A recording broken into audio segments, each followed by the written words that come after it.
Yo, what is going on YouTube? I am Germ here. Today we have some huge news coming out of the LCS, and really overall we have some good and bad news to talk about for CLG fans. As you can see up on the screen, today we're going to be talking about Finn because he tweeted out some really big visa updating news for us, but then on the bad side of news for CLG fans is the fact that they are already out of the LCS lock-in tournament. They do not have any more preseason games as every team is kind of preparing for their week 2 games right now, and every team still has a shot of making it to the knockout stages and competing, getting to play a best of 3, getting to play potentially best of 5s, and just continuing to practice and play with their new lineups and new players and everything. CLG is dealing with a ton of visa issues with Finn, with Broxah, but also they just went 1-3 and they were not looking very good, and they're already eliminated. But I mean, on the other hand, that does maybe give them some more time to practice up and start gaining some time scrimming and all that stuff.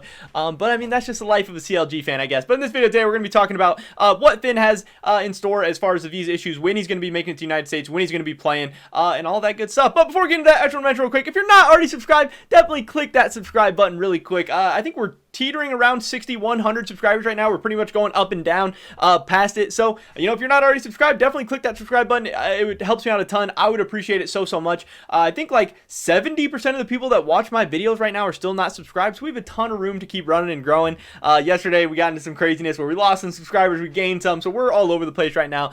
So I would really appreciate it now more than ever. Also, clicking that like button if you do enjoy my content. If you want to help support my channel, it helps me out the YouTube algorithm a ton. With that being said, here we go, getting right into today's video. And first up, talking about Finn's tweet. He tweeted out, this was a couple hours ago, got confirmation today that my visa is approved. So that is awesome to hear. And he said he's incredibly happy and relieved, but it's difficult to feel total relief before Broxah gets his as well. Hoping both of us will be able to cross the sea soon enough. So again, some more good news, some more bad news for CLG fans. Again, the good news is that Finn got his visa, and so far what we've seen with other players is that once they get their visa approved, I think it takes a couple days to arrive, and then it usually takes a day or two after that before they're actually able to hop on a plane, get over to the United States, and then usually a couple, you know, hopefully a day or two after that, they're ready to go practicing scrim and playing solo queue and ready to start playing games. So today is what, Tuesday? So I would say if CLG was to play this weekend on Friday, Finn probably wouldn't have been available anyway. Maybe he would have been ready to go at Friday at the earliest, but you know, we saw this same situation with like Santorin, and he didn't play with Team Liquid in their weekend's games. So I don't know if Finn would have played with them hypothetically anyway, but how the schedule worked out for CLG, they played all their games in the first weekend. So it did kind of suck that since they had some visa issues, they didn't even get an opportunity to maybe play with their full roster in the second week. It still wouldn't have been their full roster. They would have had Wiggly in the jungle still no matter what. But good news, Finn has his visa, will be heading to the United States soon, and should be ready for the start of the LCS season. LCS season starts, I think, February 5th. Today's January 19th. He has plenty of time. He's going to get here. He's going to get to scrim. He's going to get to practice. He's going to get to play solo queue. But he's also going to get his feet underneath him. You know, way different time zones, obviously halfway across the world. Start getting used to the LA lifestyle. I don't really know how often he's been to the United States, if he's been to the United States at all, if he's been to LA before. Because it can be a little bit of a culture shock. Obviously, it's nice at least that it's still English speaking, so it's not too crazy. But yeah, so a lot of good news for CLG fans, because Solo has looked fine for CLG so far in this tournament.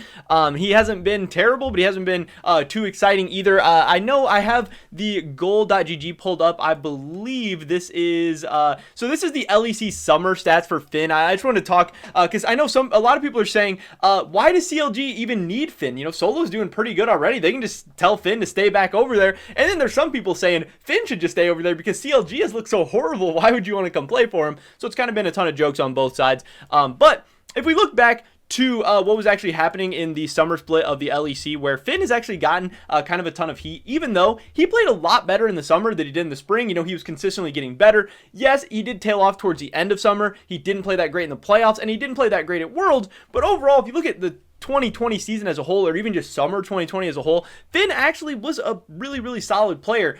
So we can take a look at some of these stats. I know the gold per minute, he was kind of middle of the pack, but one thing that stands out to me is his damage percentage was 24%, which is really impressive for a top laner. I mean, he's right up there, pretty close to in terms with Alfari. He has really high damage per minute. He's right behind Alfari and Wonder, who people pretty unanimously say are the top 2 top laners from the LEC. So Finn in certain categories, in certain areas, is not too far away from them. As far as gold difference at 15, I mean, he was second or third right behind those guys, and XP differential, he's fourth. So there are some stats and metrics and stuff that say he is right there with some of the best top laners in the LEC when he's at his best. Now, again, there are kind of consistency issues, and the most recent things we've seen from him was definitely not at his best. Also, he was playing on Rogue, who was a team trying to compete for LEC titles and trying to go to Worlds and get out of groups, and he wasn't really up to that challenge just yet. But fortunately, CLG is not really a team that's trying to make it to Worlds right now. They're not really a team that's trying to compete for LCS titles. They're not really a team that's trying to get out of groups at Worlds or anything like that. So they still are kind of developing for the future. They're still working for that. And I think that is a situation that fits Finn a lot more at this stage in his career. He is just 21 years old. Again, he is developing from spring to summer. He did make just very, very clear improvements in his game in a lot of areas. And that's a great time to see. And I think he can continue to develop.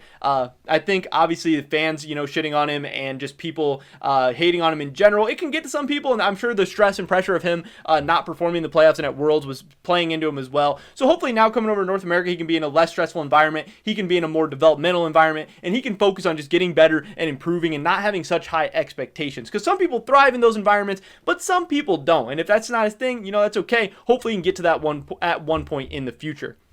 As far as the debate between Solo and Finn, one of the big things, again, is that Finn is just 21 years old. Solo is 27 years old. So CLG, a team who is maybe not fit to compete right now. I mean, they have a lot of veteran talent. It's actually kind of weird, but they're definitely not a team that people are rating as like the top 4 or 5 teams in the LCS. And again, they're the first team knocked out of the LCS lock-in tournament. So there's a case to be made that they might be the worst team in the LCS. Yes, that is without Broxah. That is without Finn.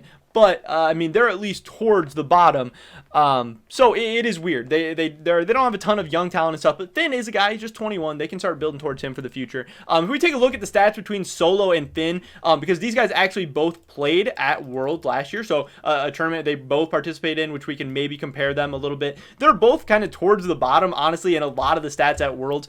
So, like, people saying that Solo is way better than Finn or he's better than Finn, they should just hold on to him or whatever. I mean, I don't really think the stats or the gameplay would really back that up, because just how people were saying Finn was the weak point of Rogue last year, everyone's saying that Solo was the weak point of FlyQuest as well. There were a lot of games where, yes, Solo could kind of hang on and do what the team needed and got them some wins and stuff, but there were some games where he just absolutely got top-gapped or just kind of inted away as well. So he is a solid player, and if he's your worst player, you're going to be fine. But again, teams who are trying to improve and stuff, you can definitely do better than Solo. And also as a 27-year-old, one of the older players in the entire League of Legends professional scene anywhere, he's not really a guy that's probably going to be expected to develop much year over year, but he did do a nice job with CLG subbing in, and it's cool that he took that chance and that opportunity, because he could have looked a little silly there as well. But again, in terms of all the stats, CS per minute, we see Solo and Finn both in the bottom half. Gold per minute, Solo and Finn both pretty close to each other in a lot of these stats. The damage share, again, Finn is actually really high in terms of a lot of damage numbers for top laners. He was 4th at the tournament behind Doran, Bwipo, and Bin. So that's honestly not too bad. They were both really, really bad in lane at Worlds. The bottom 2 in gold difference at 15. Some of the bottom ones, Solo's actually has a good CSD, but again, he was not turning that CSD into any gold difference, so that stat I would just kind of throw out. I wouldn't read too much into that. And then XP difference, they're both kind of towards the bottom 2. So again, to say that one player, from what we saw previously, to say that either of these players really stands out over the other one, I wouldn't read too much into that. It's maybe just people haven't seen Finn play as much, or people have liked Solo more, or have seen him play more, or whatever. I do think Solo, personally, I would rather have him as a better player right now, but I think they're very, very close. But if I look at the summer split, I would say Finn probably had a better summer split than Solo. And also, obviously, most people would consider the LEC to be a little bit more difficult of a league. Finn was having to go up against a guy like Alfari, who's looked so great in the LCS so far. But also, again, the difference between a 21 and 27-year-old cannot be outstated. I think Finn has a brighter future ahead of him, even though Solo's obviously more of a veteran. He's played in more of those games and stuff. But I just think that was really, really interesting. Again, CLG had a rough start, but it is good that they are hopefully starting to get on the right track. Hopefully this team can get together and start practicing and stuff. The other thing that I wanted to talk about was the fact that he does talk about Broxah. Obviously, he says it's difficult to feel total relief before Broxah can get his as well. We have not had a new update for Broxah, and we are not really expecting one anytime in the near future. The last thing we heard was February. at the earliest to start like getting his visa and then, you know, start getting that accepted process, and then you have to wait for it to come, then you have to get on a plane, you have to get over here. So it sounds like Broxah will at the least be missing the first week is what I would guess with the LCS, but maybe even the first 2 weeks at least. It could be longer. There is a real case where Broxah is not able to get in the United States until like March or maybe even later, which would be kind of crazy. It would be really, really unfortunate after obviously what he went through last year. So for CLG fans, that probably does mean more of Wiggly, who, you know, didn't look great so far in the lock-in tournament. He didn't look great last year. It doesn't look like he's made too big of improvements over the course of the season. But at least for the CLG fans that are excited for Finn, and for Finn, you know, I am thankful for him that he was able to get over that. Hopefully he can put this whole situation behind him, that he can start practicing, he can start grinding. Hopefully he can show North American fans just how good he is and show what he can do. Because again, CLG, while they did look really, really rough in this tournament, I have them rated a little bit higher. I think they, on paper, should be better than teams like Golden Guardians, like Dignitas, like Immortals, and they haven't necessarily shown it yet, but I think they can get to that point. And again, I think people were kind of bashing on Finn.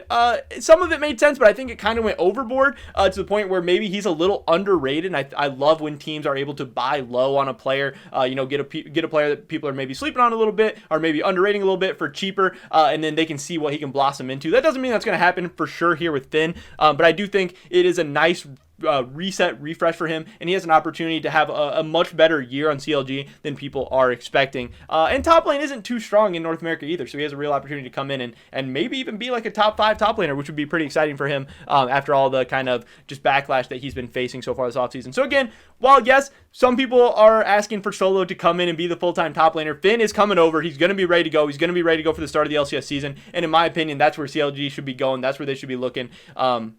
But yeah, that is pretty much everything for this video today, guys. Definitely drop a like if you enjoyed it. Again, that helps me out so much with the YouTube algorithm. Leave a comment down below. Are you excited to see Finn in the LCS? Do you think CLG should be rocking with Solo instead? Or what do you think about just what we've seen from CLG in the lock-in tournament so far? I'd love to hear your guys' thoughts and opinions. Subscribe to stay updated on all my latest content. We're trying to hit 7K. Hopefully pretty soon. I don't know. We'll see what we can do. See what kind of numbers you guys can run up. Hopefully catch you guys in the next one. But until then, peace.